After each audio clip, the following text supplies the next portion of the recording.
Uba Renikton Lingdo Tongkar Nongilam ka Hill State People Democratic Party HSPDP bat umentri badipe yakna PHC ka Sarkar Jala ulong ba ka Jala Meglia ka don kami boro arteli ka siksidil bat ka inline permanent.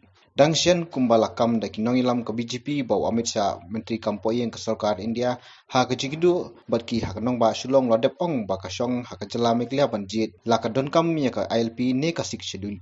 Haba jubab ya kejingkili neglat thai kubor halor kani uba arani ton lindo ulong ba kimla banya penyi ya kasik sedul na ka benta ka LP bat kinong song ka jala miglia kidon kam ya baro artli da ka ba penskam ba Amit Shah hakaji kendu bat kimentri ka sarkar Meghalaya kanong ba Shillong ulong ba Amit Shah ulong tang sikentin bo examen ya ka jingdoan petrika me ka LP bat supu samrakhe ulong ba ka jala ka don kam ya ka LP bat ka jingpendrung ya ketien kasi hakariti sensiak wapra kamtam ban penbe yo pur usam dak ba kenturu ya kiken hun seng phalang ba kini trilang.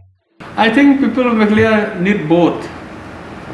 We cannot sacrifice 6 schedule for ILP.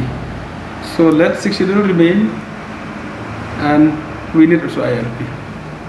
But we cannot sacrifice by saying that if you want ILP, you have to leave 6 schedule. I think we will not be able to accept that.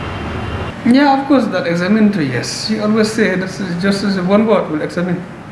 But that's why I'm saying that he just smiled, because he just say only that word, will examine.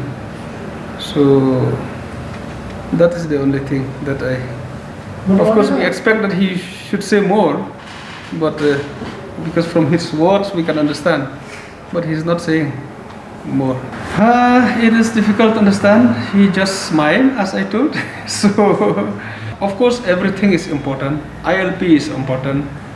HDL is important, but now we are at this point of time very urgently to resolve the border dispute.